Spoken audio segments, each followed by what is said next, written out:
Muy bien, estamos 7 de la mañana con 10 minutos, como siempre gracias a nuestra audiencia que se conecta con nosotros a través de las diferentes alternativas, posibilidades que tienen para escucharnos en señal de radio, por la internet, la transmisión de Facebook, la transmisión también a través de nuestro canal de YouTube. Dios les pague por los comentarios, la sintonía, los saludos, por el acompañamiento permanente. Como digo, estamos en Loja y hoy vamos a generar entrevistas desde la Centinela del Sur y vamos a hablar con un político de viejo cuño. Varias veces legislador, varias veces alcalde, digamos, en las dos últimas elecciones no le fue tan bien. Lo va a intentar de nuevo el Chato Castillo que está con nosotros, el doctor José Bolívar Castillo, que hemos venido acá a su tierra para conversar, entre otros, con él. ¿Cómo le va, doctor? Bienvenido, qué gusto. Muchas gracias, Fabricio, por su invitación. Para mí es un honor y me da además la oportunidad de conectarme a nivel nacional a través de su medio de comunicación, ya que la Asamblea Nacional es eso. Aunque quieran decir que hay asambleístas nacionales y asambleístas provinciales, todos los que integren ese cuerpo parlamentario tienen una función de carácter nacional. Esa es la verdad. Y entonces, muchas gracias por tener la oportunidad de dialogar sobre asuntos tan importantes en una época, en una coyuntura tan difícil que está enfrentando el Ecuador. ¿Cómo entender que usted vuelve o quiere volver a intentar? Porque en las últimas dos elecciones a usted no le fue bien. Y usted quiere volver a ser candidato. No es cuestión de que le vaya bien o le vaya mal. Yo le digo, Fabricio, yo soy político, no por hobby, no por deporte, no por plata, no porque alguien me contrate para defender determinados intereses empresariales o particulares. No. Para mí lo público es público y exclusivamente público. Y yo participo en función de dar mi aporte, mi contribución, desde el punto de vista de la experiencia que he logrado acumular, de los conocimientos que con errores y con aciertos, yo me permito decir quizá más aciertos que errores, ¿no? Pero se aprende. Y cuando uno tiene una carga de experiencia y de conocimiento acumulado a lo largo de los años, y se encuentra con que el país está en una situación tan crítica, yo creo que cualquier ecuatoriano de bien tiene que decir presente. O sea, ¿usted no ha pensado en retirarse de la política? Yo no me retiraré jamás. Ya le digo, yo soy político por vocación y formación.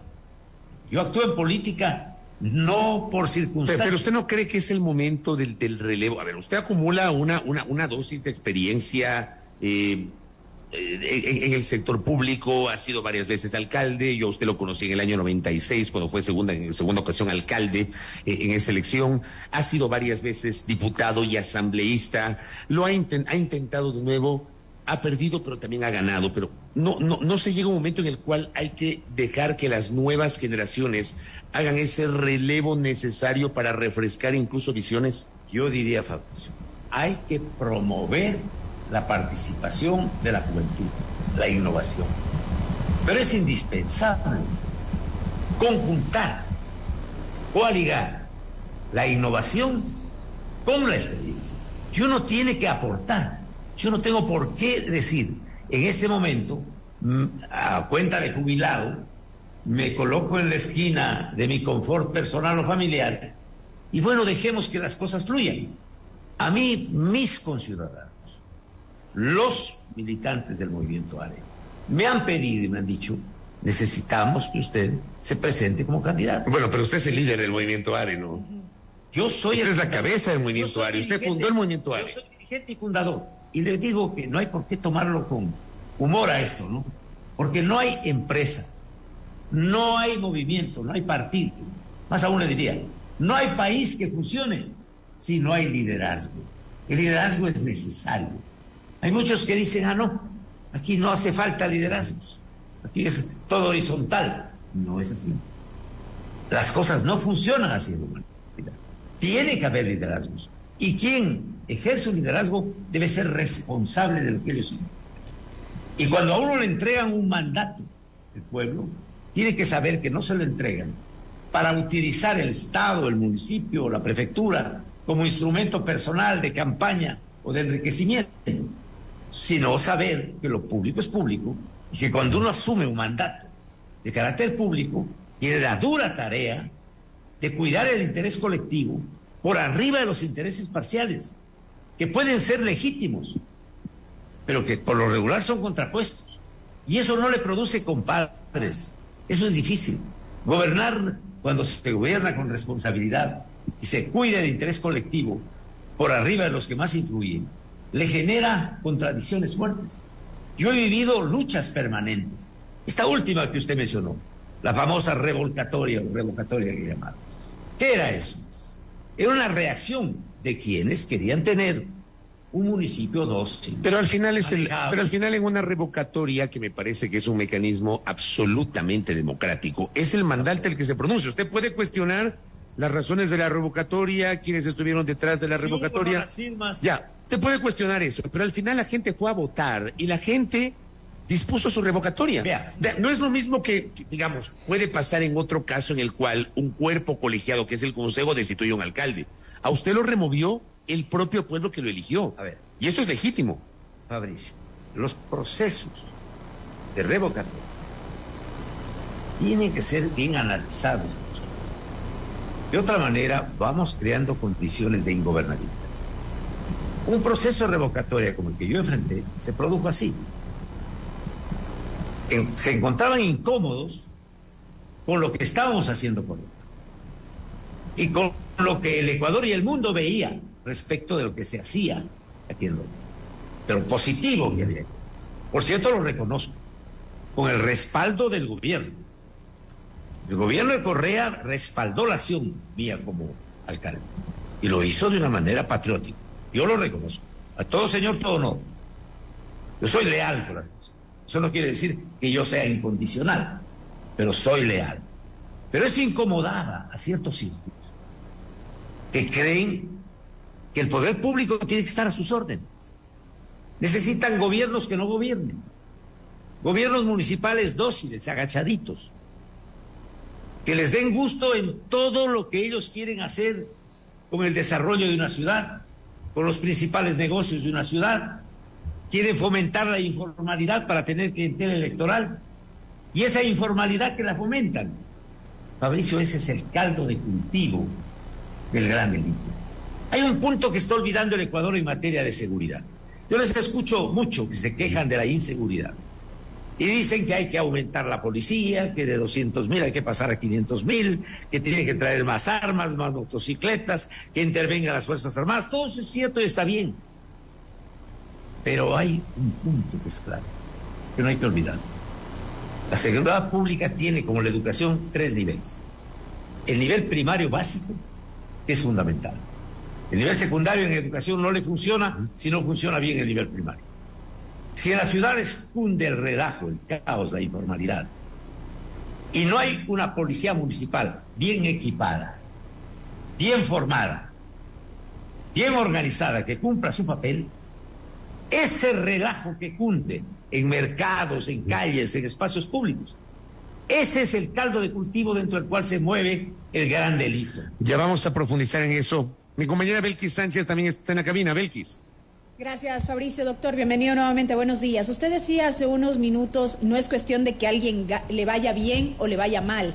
Sin embargo, el no haber contado con el respaldo de la ciudadanía en los últimos procesos electorales deja al menos un mensaje. Es legítima su intención de querer participar nuevamente. Sin embargo, a usted todo ello no le deja un mensaje, le pregunto yo, porque sumamos en efecto lo que hacía referencia Fabricio respecto del proceso de revocatoria de mandato que usted enfrentó y que finalmente se impuso con un 70% de apoyo.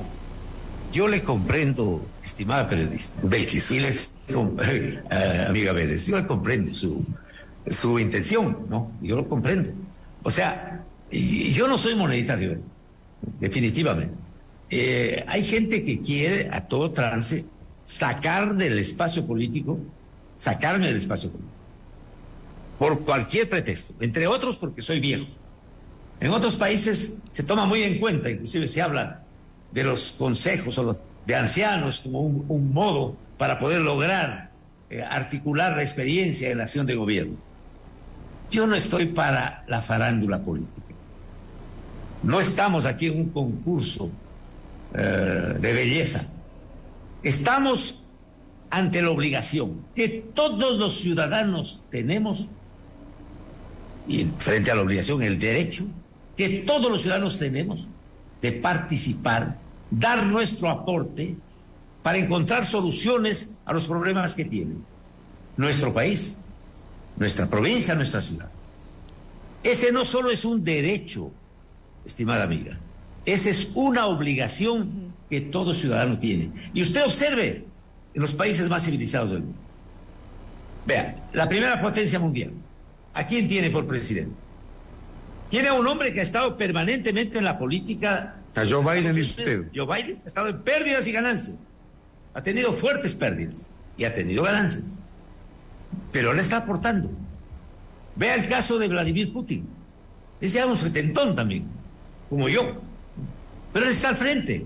Vea usted el caso de Angela Merkel. Estuvo 18 años al frente de ese país. Pero a alguien se le debe haber ocurrido, pero vea, señora, ya váyase, pues dé paso a las nuevas. ¿En qué año le revocaron a usted el mandato? 2018. 2018. Ya. Junio del 2018. Y usted se volvió a candidatizar en 2019. Sí, señor. Y volvió a perder. No, pero tuve una votación que no tenía nada que ver con lo que fue el famoso resultado del cargamontón que se hace con las revocatorias. Porque una revocatoria, mi querido amigo, juzgue bien en la estructura constitucional de un país. Una revocatoria es un cargamontón. Todos contra uno. Y aquí tenemos un país sometido a esta barbaridad. De que los que pierden una elección unen minorías del más disímil carácter ideológico para bloquear, boicotear, excluir a la persona que recibió del pueblo un mandato y que hizo una obra positiva. Y si alguien hizo una obra positiva por una ciudad o por un país, ese se convierte en un peligro que hay que mandarlo sacando para que la farándula política pueda tener escenario. Porque algunos creen que la política es un escenario. Correcto. Pero los actores y actoras. Correcto, Belkis. Sí, quería plantear, más allá del ámbito de lo local, ¿con qué propuestas llega José Bolívar Castillo ahora a la Asamblea Nacional y en este corto periodo que tendrá esta administración? Es un corto periodo de 18 meses, pero tiene que servir no para preparar la farandulería política del 2025. Ahí no sé qué votaríamos del medio a la mitad, no sé cuándo. Este corto periodo tiene que servir para sentar las bases constitucionales y legales que hagan posible contar en este país con gobernabilidad democrática. Aquí, lamentablemente, parece que los ecuatorianos no hemos entendido, no queremos entender que lo público es público y exclusivamente público. Que el Estado no puede convertirse en instrumento de ningún partido, de ningún gremio, de ningún grupo empresarial, bancario, gremial, sindical. No, señor. El Estado es aquella parte de la sociedad que está encargada de cuidar el interés global. Y gobernar no es adular al que más influye. Gobernar no es un escenario para conseguir aplausos. Gobernar es la dura tarea, la difícil, la tediosa tarea, la odiosa tarea de meter en la horma del interés colectivo los intereses parciales, que por lo regular son contrapuestos. El interés del vendedor no es el del comprador. Sin embargo, tiene que haber una autoridad que no se casa ni por arriba del escritorio, ni por debajo del escritorio. ¿Qué es lo más urgente si usted llega a convertirse en legislador otra vez? ¿Qué es lo más urgente que usted cree que la Asamblea de Transición tiene que hacer? Toda la razón. ¿Usted sí está consciente que es un periodo de transición? Absolutamente, son 18 meses. Es un periodo de transición. Y hay que Tal vez hasta menos. Y hay que decir verdad, mi querido. Hay que decir verdad. Que las crisis son oportunidades, como alguna vez dijo Einstein. Y también habría que decir que el dolor también es una oportunidad, porque le hace descubrir a usted dónde está el mal. Entonces estamos en un periodo crítico, sí, tenemos que aprovecharlo. ¿Para qué? Para primero producir aquellos cambios en la estructura orgánica operativa del Estado. Porque nuestra Constitución es una maravilla, si usted quiere, desde el punto de vista de la Declaración de Principios y Garantías. Pero toda la parte operativa, la parte estructural, ahí están los cables cruzados. Y yo que trabajo en este campo, derecho constitucional, derecho político, derecho administrativo, he detectado más de 40 contradicciones terribles en la Constitución, que generan inestabilidad permanente. y que generan lo que acaba usted de escribir en sus noticias. Una justicia politizada y una política tratando de utilizar la justicia. Una función legislativa inmadura, sectaria, esperando hacer plataforma política. Que cuando el Ejecutivo manda un proyecto, por el hecho de que lo ha mandado, lo mandan al canasto de la basura. Pero esos cambios estructurales se pueden lograr en un periodo de transición. Ahora mismo hay que sentar las bases. Si yo he propuesto algo que está aquí en mi plan de acción, yo no estoy hablando de memoria. Aquí tiene usted nuestra propuesta, yo no le voy a pedir que usted la lea. Bueno, le voy a dejar un ejemplar, porque es necesario. Para leerla. Usted lo conoce, ¿no? Usted, cuando tenga tiempo lo pueda ver. Pero yo planteo esto, de que aquí hacen falta reformas constitucionales. Y yo le doy la razón a la candidata González, que dice clarito, aquí el problemita es estructural. Y los candidatos, en lugar de salir a hacer fanfarria, ¿no?, hacer concurso de denunciólogos, porque todos hablan de la corrupción del otro, parece que están peleados con la competencia, y se denuncian de unos a otros y llegan a los pueblos y ofrecen jama caliente y camello. En lugar de eso, mójense el ponchito y digan cuál es su posición. Pero usted habla, dice una reforma constitucional, pero para eso hay un proceso. Correcto. No es que eso lo hace de un momento a otro. Así es. Habrá tiempo en la transición. Por eso es que tenemos que tener la posibilidad de encontrar una fórmula. Yo la he estado estudiando. ¿A qué se refiere? La posibilidad de ir hacia una nueva constituyente. De contar. Repite, Belkis, perdón. La posibilidad de pronto de ir hacia una nueva constituyente. Vea, yo considero que convocar a una constituyente a estas alturas es someterlo al país a un estrés para que el que no está en capacidad de enfrentarlo. La pasada constituyente le costó al país más de $400 millones. Y usted sabe todo lo que significó. Y sacamos una constitución llena de declaraciones de principios y garantías y con todos los cables cruzados en la parte estructural y operativa del Estado.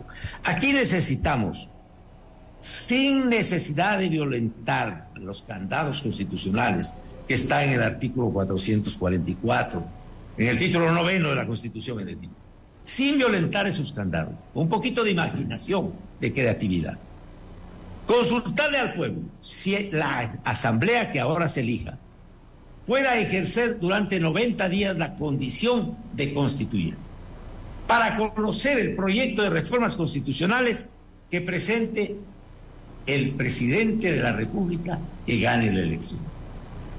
Pero si alguien dice que eso está muy atropellado porque año y medio es muy poco, bueno, entonces centrémonos ahora en aquellas enmiendas que se puedan hacer. Y para que entonces, cuando se elija la asamblea en 2025, esa asamblea, 90 días, se dedique a asumir la condición de constituyente y conozca el proyecto de reformas constitucionales que haya sido presentado por el binomio, por el presidente que ganó esa elección. Ahora, esas reformas constitucionales, si usted dice, esas reformas, primero que tienen que ser calificadas por la Corte Constitucional, la Corte Constitucional define qué es enmienda, qué es reforma, vamos a suponer que es enmienda, ya tuvimos una experiencia en 2014-2015, es un año entre el primero y segundo debates de un proyecto de enmiendas constitucionales, entonces ahí ya se comió un año. Y si es una reforma, tiene el primer debate, 3 meses después el segundo debate, y luego un referéndum ratificatorio, o sea, es que no es tan sencillo, doctor. Pero que tenemos que cambiar. Pero sí o no que no es sencillo. No es. Que no es así. Pero tenemos que Entonces, le digo con todo respeto, Chato, le digo con todo respeto, pero cuando se lo dice de esa manera, probablemente hay quienes van a asumir que se está queriendo vender humo porque en la práctica los tiempos no dan, no les va a alcanzar. No, estimado. Es necesario procurar con sentido de patria, con imaginación, encontrar caminos que abrevien todo este azaroso, difícil trámite que usted lo describió. Si no, de otra manera estaríamos ante la situación de que lo que está en la Constitución resulta ya inamovible, y eso no es así. Aquí tenemos urgencia de realizar cambios estructurales para que el país funcione. ¿Qué implican esos cambios estructurales, doctor? Vea, lo primero es lo primero. Lo primero es lo primero. Es necesario dejar claro que no es que hay 3 poderes que se tienen que contrapesar con la teoría de Montesquieu, sino que el poder del Estado es uno, pertenece al pueblo y se ejerce a través de funciones que no se superponen, para no tener justicia politizada, ni política judicializada, ni legislativo en armas para ver cómo daña todo lo que haga el Ejecutivo, ni Ejecutivo tratando de comprar legisladores para hacer mayorías y ver cómo gobierna. Esto ya tenemos que superar. Segundo, el país necesita una estructura territorial descentralizada. Esto de querer manejarlo todo a control remoto desde la capital de la República ya se ha visto que no funciona. Y eso se lo puede sacar adelante con una enmienda constitucional. Ni siquiera se requiere una reforma estructural para eso. Es una enmienda. Porque ya en la Constitución actual está claro establecido, por ejemplo, que la estructura territorial del Estado, artículo 242, dice clarito, está en regiones, provincias, cantones y parroquias. Y las regiones, por efecto de haber metido en la Constitución de Montecristi cuestiones reglamentarias, han pasado ya más de una década y no ha sido posible ponerlas en marcha, porque han creado una cantidad de dificultades procedimentales que han impedido que esto se concrete. El tema de la seguridad social. Si usted lee el artículo 369 de la Constitución, se da cuenta que el seguro es universal. Eso dice el 369. Y si es universal, quiere decir que cubre a todos. Es único, universal y obligatorio. Entonces necesitamos dejar claro que el seguro tiene que dedicarse a ser seguro. El seguro no tiene por qué ser administrador de hospitales, ni importador de medicinas, ni administrador de boticas. El seguro es seguro y los ciudadanos tienen que tener la posibilidad de, con la cobertura correspondiente del seguro y con precios y calidades controlados para un servicio público tan vital como es la salud y la protección social, recurrir, si quieren, al sector privado o al sector público. Y el sector público tiene que ser de alta calidad. Y aquí hay una enmienda que estuvo vigente en el Ecuador.